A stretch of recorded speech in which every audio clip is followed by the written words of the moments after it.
Welcome back to our channel, ladies and gentlemen. We are witnessing the return to the dark days of Nyayo era, where it was either the highway or Moi's way. Those who had dissenting views from that of the government were tortured, abducted, and even killed. The clergy were not spared. Today, we have seen the same repeating itself. We've seen the clergy getting lost in very peculiar ways, and no one is able to tell us what happened. In fact, at the initial stages, they are linked to the opposition politics. The politicians who are not reading from the same page have got the DCI and the EACC sent to them. In fact, it's very funny that most of the cases are targeting politicians in the opposition camp. Now, what makes it even more scary is the fact that there is a new norm. I've always called it the modus operandi, where people are now being abducted in broad daylight. They don't wait at night. They will even pounce at you in church. And so people are wondering what exactly is happening. Now, just a few days ago, the member of Juja constituency, George Koimburi, had complained that he was not at ease because he felt that some people were really after him. So yesterday, Sunday, after attending a church service, as they were walking out, some people pounced on him and took him away. At least if the account that was given by the wife is anything to go by. Mheshimiwa alipofika jana, sisi kama familia ilikuwa ni kama sherehe, ni kwa sababu tulikuwa na wasiwasi, watoto maswali, na wakati alifika nilipigia chama na nikamwambia mheshimiwa amewasili, na tukawa na jambo la kufurahia, na tukasikizana leo tushiriki kanisa ambalo huwa na shiriki, na ili tuweze kufanya watu wa Juja wajue mheshimiwa amepatikana ama amerudi nyumbani na ako salama. Although hajaweza kuelezea amekuwa tortured hadi vipi ama hadi wapi, hiyo kitu amenyamazia kabisa, na ukiona hajaniambia ni kama kuna kitu behind. Venye tulifika kanisani kama kawaida, service ikaendelea vizuri na tulipomalizia ndipo tukiwa pale nje, kama kawaida mnajua watu wakitoka mheshimiwa anasalimia watu, hapo ndipo waliweza kukuja na wakamchukua, na sio ile kumchukua ya amani ama ile kumuomba tafadhali tunakuomba uingie hapa, ni ile ya kumgrab ambayo ilifanya sisi wote kama washirika. Kuna wengi ambao waliumizwa pale, kuna wengi ambao walirushwa hadi kwa mtaro. Mimi mwenyewe niliweza kufuata mume wangu hadi kwa Subaru ndani, na kulikuwa na jamaa alikuwa pale ndani, venye hao wawili walikuwa nje walimrusha, alikuwa anamvuruta ndani. So venye nilimfuata waliweza ni kama ni yeye alinisukuma na huku nyuma, nao wenye walikuwa nje wakaanza kunigonga. Nikaweza kusikia ni kama nimeganda mkono, na nikamwachilia mume wangu mguu, ndio nilikuwa nimemshika mguu, so nikaondokea ama wakanirusha nje, wakanisukuma nje, na hapo wakafunga mlango na wakaweza kuproceed wakaenda. Sitaipeleka direct kwa mtu, wacha niipeleke kwa serikali mzima ya kwamba huyu ni mtu wa watu. Mkumbuke huyu ni mtu ako na familia, ako na bibi, ako na watoto ambao hata wao watoto walikuwa kwa ile scene. Na waomba kama pia nyinyi mko na watoto, kama pia nyinyi mko na bibi zenyu nyumbani, sidhani mungefurahia kitendo kama kile kikiwafanyia. So ninawaomba tafadhali muniondolee hofu na maswali mengi kwa hao watoto wangu, muachilie baba yao, ndio at least wakuwe na peace na waweze hata kuendelea na hali ya maisha yao ya kawaida. After the wife had complained, today in the morning, George Koimburi was found, allegedly tortured, and was writhing in pain in a coffee plantation. Scenes that are very, very horrible even to behold. Analikuwa atiaga tu. Na sasa nimemwambia kuipata mtu kwa sababu sijui huyo ndio ananichana. Mimi analikuwa atiaga tu. Na sasa nimemwambia kuipata mtu kwa sababu sijui huyo ndio ananichana. Mimi alikuwa pale.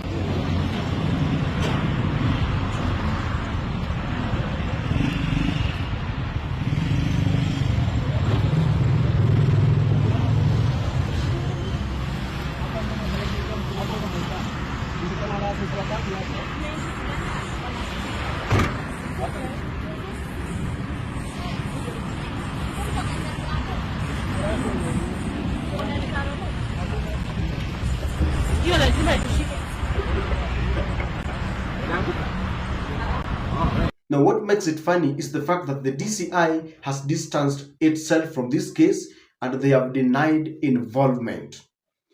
The police, if you want to know that we are really dealing with a very rogue system, the police is now saying that they suspect that George Koimburi must have stage managed his alleged abduction and torture.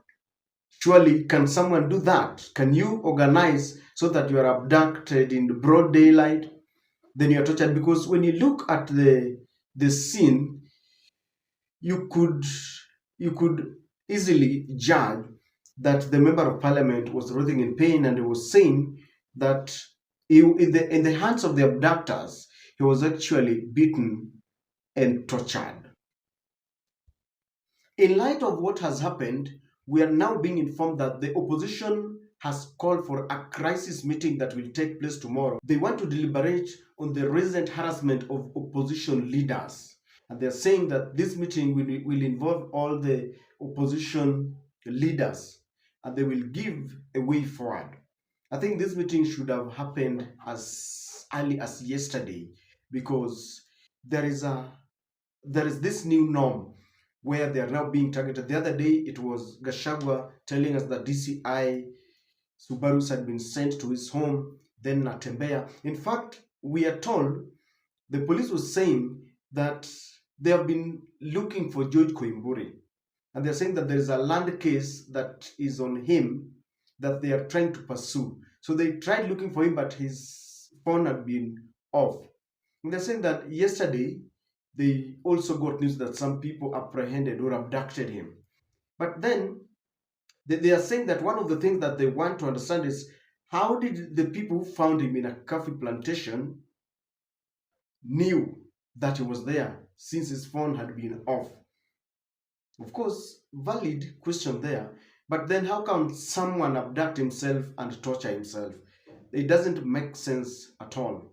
But in this video, ladies and gentlemen, allow me to tell you the intentions of the abductor, because we can add the dots and get the answer. I have told you that we are witnessing the return of Nyayo era.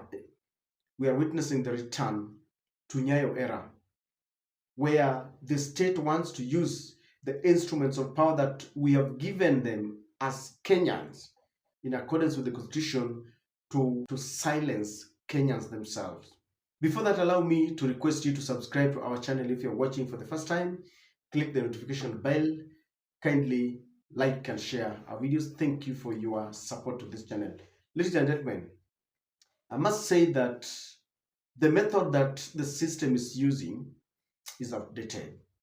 In this age and era, I don't think we should tolerate people who use extra force to abduct politicians who don't read from the same page, because this case is in the hands of the police.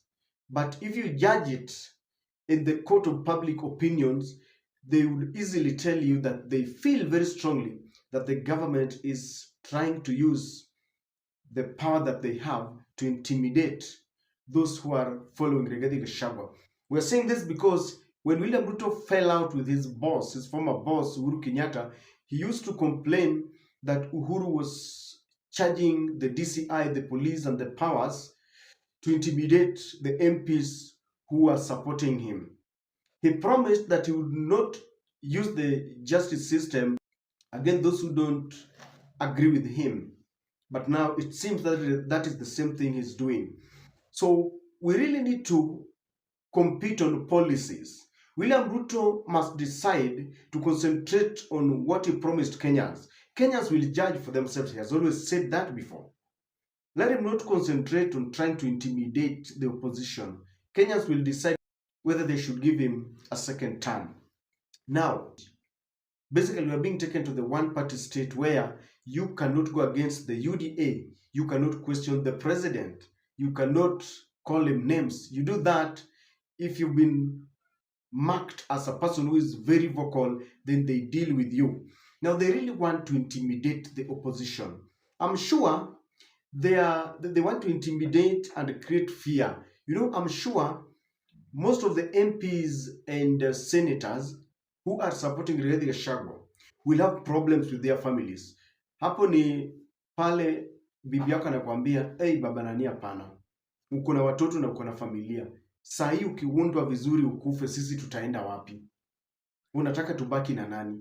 And the government understands that the moment they've started intimidating and persecuting those who follow Rigathi Gachagua, that is what will happen. There is fear. I'm telling you, the wives to those members of parliament or leaders who support Rigathi Gachagua are now up in arms with them. They're asking, if you continue following Rigathi Gachagua, you are tortured or you are killed, will we find a replacement? You understand what I mean? Because when people now sit down as a family, your daughter, your son is there, anakuuliza daddy, hapana, kwa nini uendelee maybe kuna kuongea mbaya kuhusu Ruto? Kwa nini unaendelea kusupport Rigathi Gachagua? Unaona venye Koimburi alifanywa. And you can imagine, if at all, and let me say if at all, because the police is still investigating, if at all our fears can be confirmed that this is the arm of the government that is doing this. And I want you to imagine that you are in the hands of abductors and they are torturing you. Maybe rungu pale wanakupiga, wewe ni baba wa mtu, wewe ni bwana wa mtu. Yani, there is just a thin line between you, life and death. Because if some people can torture you, that they leave you unconscious and writhing in pain, then there's a possibility that you only have maybe a second to live. Because if they decide they can finish you, pulling a trigger, pop, and you are gone. So they really want to create fear so that these leaders should stop attacking the government. They should stop working with Rigathi Gachagua. You know what happens is that ukitaka kuua mti unakata hizo branches zake, matawi. So they are cutting Rigathi's branches. Many times what happens is that if there is an idea whose time has come, it is very difficult to stop it. You can intimidate leaders, you can kill the messengers, but the message will remain. And the message here is Ruto must go one term. And if I were, I just want to repeat, if I were William Samoei Ruto, I would not concentrate to the one term Ruto must go. I would ensure that I'm working for the people. I stop intimidation, abductions. I simply, vile wanasema, they want to reduce bei ya unga, bei ya mbolea, connecting electricity, kujenga barabara. I will concentrate on that because that is what people will look at. But when you see a government that is going after the opposition, it means the government is scared. It means they are not sure whether they will get this second term. The more you intimidate and torture the opposition, the more you make them strong, the more you make them united. Number two, William Ruto, if at all this is the government, then the government wants to show Rigathi Gachagua that we are superior here. We can take your person, your ally, torture him, and there's nothing you can do. It is a show of might, the supremacy battle, that you can make a lot of noise there, you can shout, you can call me Kasongo, one time Wajil and grabber the way Gachagua says, but by the end of the day, I can pick this Mbunge who is following you, your closest ally, we can torture him and there is nothing you can do. So they want to make Rigathi Gachagua feel like he's useless and powerless. That is what they are doing. And you can imagine Rigathi Gachagua being there and he knows, he's already suspects that this could be security operators who were sent and kidnapped or abducted his member of parliament, and the member of parliament was tortured. Wako pale na mbunge anamsimulia vile aliteswa pale, and there's nothing you can do. You can only get back to the people and tell them we can demonstrate against government harassment, or we can wait for 2027, a show of might. Now, they also want to provoke Rigathi Gachagua because they know that Rigathi will not take this lying down. The more they provoke Rigathi Gachagua, the more they get more from him. Rigathi will be going, talking, and they want to know, because the more you provoke Rigathi Gachagua, the more he unleashes venom, the more he exposes the government. They still want to know how much more in store does Rigathi Gachagua have. Ni nini ameweka hapo yenye hajasema, because Rigathi knows quite a lot about this government. They worked together. And there are people who confide in him, even people work in the security sectors, in government offices. They will tell him about corruptions, planned deals, and they want, once Rigathi Gachagua is provoked, he will say more. So they want him to vomit it out. But ladies and gentlemen, surely this is not the best way to go. We are in a new dispensation. Someone once said that when you see Ruto's friends, people like Samia Suluhu and Museveni, then you understand, you can always predict how he would behave. And this has just started. Can you imagine what will happen when we approach elections? When parliament has been dissolved and we are now officially on a campaign mode, what exactly will happen? Will the government allow any opposition rallies? Look at what they did to Cleopas Malala, using live bullets to disperse a crowd that was going for just a rally. Just allow these people to talk to their supporters. I mean, Ruto loses nothing. We are going for election in 2027. Why try to concentrate on leaders here? You know, the more William Ruto concentrates on people who insult him, people who are alleged is corrupt, the more he wastes a lot of time. Let him dedicate his time in working for the people, so that by the end of his term, people will now judge, does he deserve another term? We really need to condemn this, because today it's someone, tomorrow it will be you. If they succeed in silencing the opposition, then I can assure you we are doomed. Can you imagine a whole member of parliament who has got security being abducted and tortured? What about a common man who cannot even afford security? Wale ambao tunaishi kwa uwezo wa Bwana, ni Mungu ndiye anatulinda. Mtu kama huyo, surely they can abduct you anytime, in the morning, at night, in the afternoon, and there's nothing you can do. If some people could target Koimburi in broad daylight after church, and they go with him, and that's not even the first time. I remember there was a time in Eldoret, I think, where there's a young Kalenjin youth who was a content creator who was also abducted just some moments after attending a church service on a Saturday. Kibul, somebody called Kibul, and that's how he went. So these people have become, very dangerous. They don't want anyone who's questioning the president, and they want people to silence the dissenting voices. But I've just said that you can silence the messengers, but the message shall run through. As long as the university funding model is not working, as long as capitation fee is not reaching schools in time, as long as there's no examination fee, people will still question. The constitution must be upheld and respected to the last letter and dot. Ladies and gentlemen, people will not accept the intimidation to go back to the dark days.